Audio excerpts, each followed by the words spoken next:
अरदास बेनती अर्जोई प्रार्थना है सतगुरु सच्चे पातशाह जीओ। आप जी की महान कृपा दयालता हुई सतगुरु सच्चे पातशाह जीओ।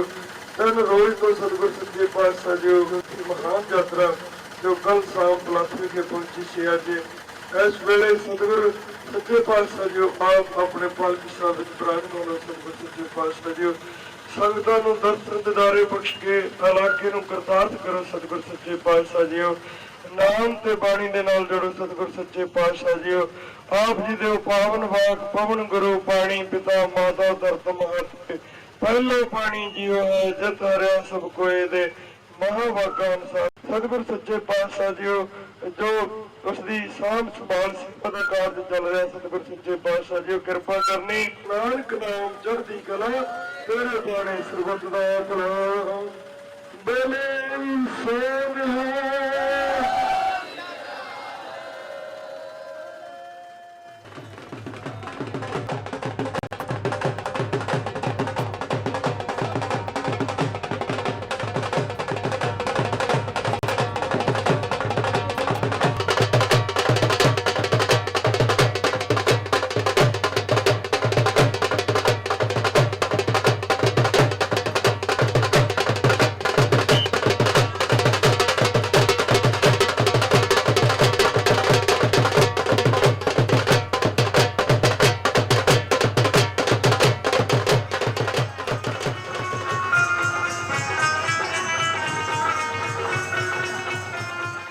The journey begins again.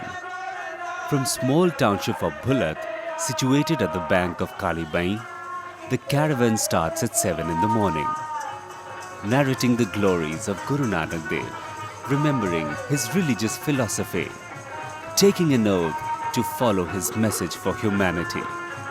This congregation of thousands of people moves ahead slowly, step by step. Today is the second day of the journey. People will reach Kanjali, covering a distance of 65 kilometers before the nightfall.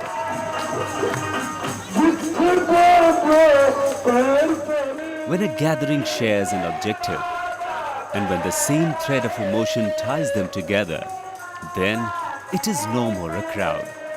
At such times, varied faces of the crowd mold into a single face. Old identities get dissolved.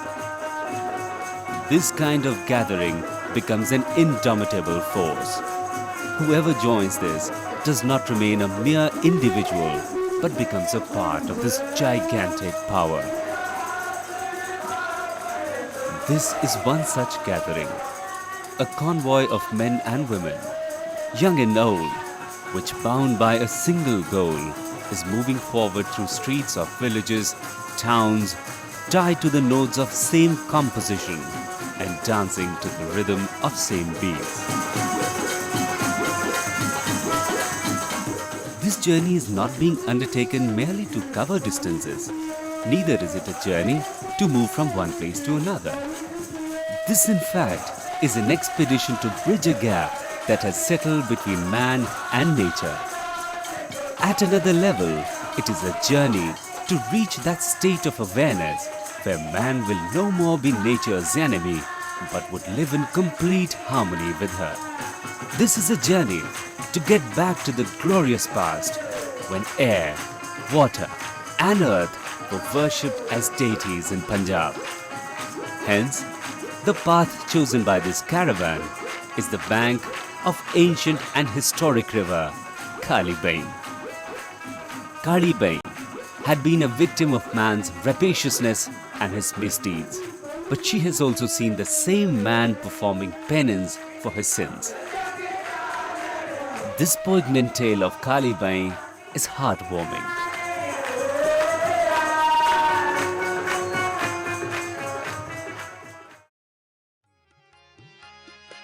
In India, Punjab had been a metaphor for water. Air is the guru, water father, and earth is the mother. These words of the sacred Gurbani have been written on this land only. Being a delta of 5 rivers, this region has always been very fertile and productive. That is why agriculture remained the main occupation of the people of Punjab.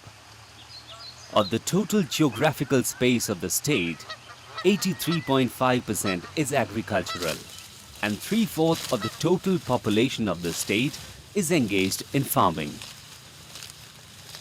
All kinds of crops are grown here, and wheat and rice are produced in abundance. Food grains from Punjab contributed in a major way to the central granaries of the country. A well-knit conventional system of canals and drainage has been a major source of irrigation in Punjab. But the situation in Doaba region of Punjab is quite different. Though intense farming is done in this region, but there does not exist any network of canals for irrigation. Consequently, main source of water for irrigation are tube wells. This area is cluttered with tube wells, which keep on extracting the groundwater, thereby putting excessive and an unending pressure on groundwater resources. As a result, in some districts like Kapurthala and Jalandhar, the rate of extraction of groundwater is 50% more than its recharging rate. On top of it, recharging of groundwater in this area depends exclusively on Kali Bein and Chitti Bein, which pass through this region. Kali Bein, the pristine river.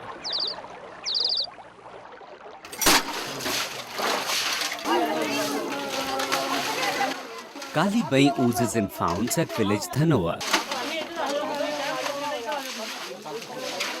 This is the place of her origin. The water exuding from the earth at places like Himmatpura, Badhaiya, Shatabkot and Marshi Tirkiana also joins in to form a small water channel. This is fed by Mukeria Hydel Channel, and the flow of Bein is further enhanced. In this way, beginning its journey from marshy lands, Kali Bein slopes down like a serpent in a zigzag towards southwest. 36 villages of Hoshiarpur district and 57 villages of Kapurthala district are situated on the banks of Bein. Thus, passing through some 93 villages, townships and cities, Bein covers a distance of 160 kilometers in all. It channelizes excessive water from Mukeria and Dasua and makes it flow into that region of Kapurthala district where this water is extremely important for recharging the groundwater. Bein also performs another important function of saving lives and wealth of people by absorbing and draining the floodwaters from Kapurthala region. So, Bein serves a very significant role in economic life of Doaba. That is why Bein is considered to be the lifeline of this region.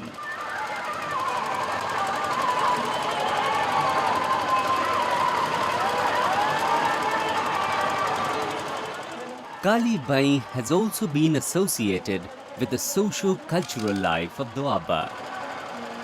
Whichever be the festival, Baisakhi, Purnamasi, Amavasi, the fairs and fetes took place at the banks of Bein, and people from nearby villages and towns used to take holy dips and participate in the celebration with great enthusiasm and joy.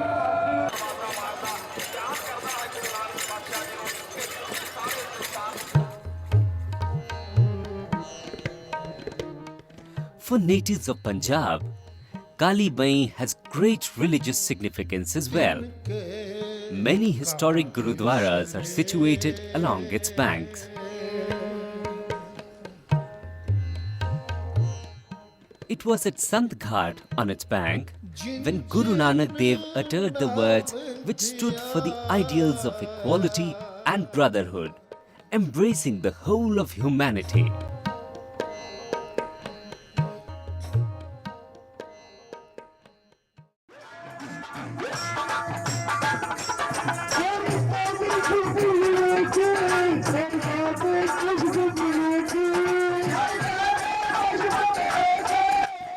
and the journey is on. Enthusiasm of people is also on the rise. Feet in the journey are full of zeal, moving ahead step by step, crossing the paths. From village to village, every new path brings in more and more feet to join in, to keep in step.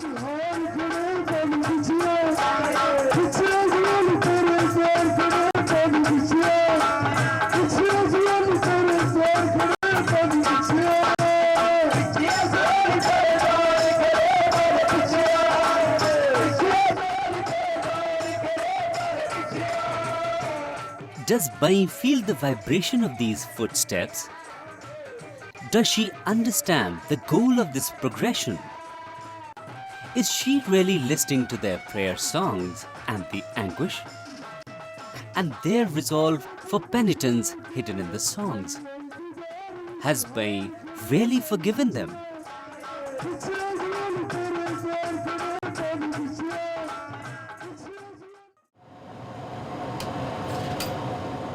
The dark evil shadow had started engulfing the intimacy and sanctity of the relationship between natives of Doaba and River Bai when the process of industrialization and urbanization began in Punjab. The blind race this process initiated virtually shattered the traditional ways of living and tore apart the social fabric of Punjab. People, caught up in this mania of development and modernization, simply close their eyes to the curse which trails along the process of industrialization. And in this state of blindness, gradually they lost all sensitivity to their own environment. They became completely apathetic towards the land, water, and air around them. Kali Bein was a witness to this criminality. In fact, she herself fell a victim to this crime. Chemical waste from industries, poisonous and contaminated water from the hospitals, and garbage from the villages was being dumped into the sacred Bein. Over and above, undiscerning and short-sighted government sanctioned grants for many such projects which proposed to channel their sewerage straight into Bein. Gradually, this sacred ancient river, Kali Bein, turned into biggest garbage bin of Doaba. This fatal blow first struck the surface water, and then this polluted and contaminated water started trickling down, making the groundwater poisonous. Then Bai underwent another offensive assault, the greed and covetousness of farmers. Farmers in the adjoining areas started encroaching the bed of Bai. They illegally spread their fields onto the riverbank. The bed of Bai began to shrink and became more and more narrow. Flow of water became even more constricted. Polluted water with thick, sticky, slimy mud started settling on the bottom. Bai had fallen ill. The flow of water had ceased. Bai stopped flowing playfully. It became still like a bedridden patient. As time passed, seeds of hyacinth started germinating in its still waters.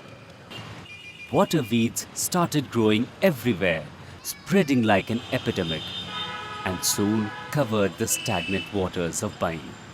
Sucking on the standstill water, the weed vegetation became so dense that soon Bai started looking more like a space full of hyacinth fields than a flowing river, completely worn out and decrepit.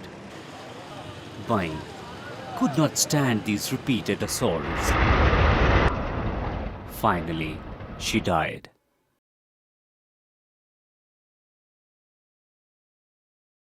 Her perished body now lay flat, silent and motionless on a 160-kilometer stretch of the Doaba region. She was now reduced to a mere zigzag, a rather distorted blue line on map of Punjab.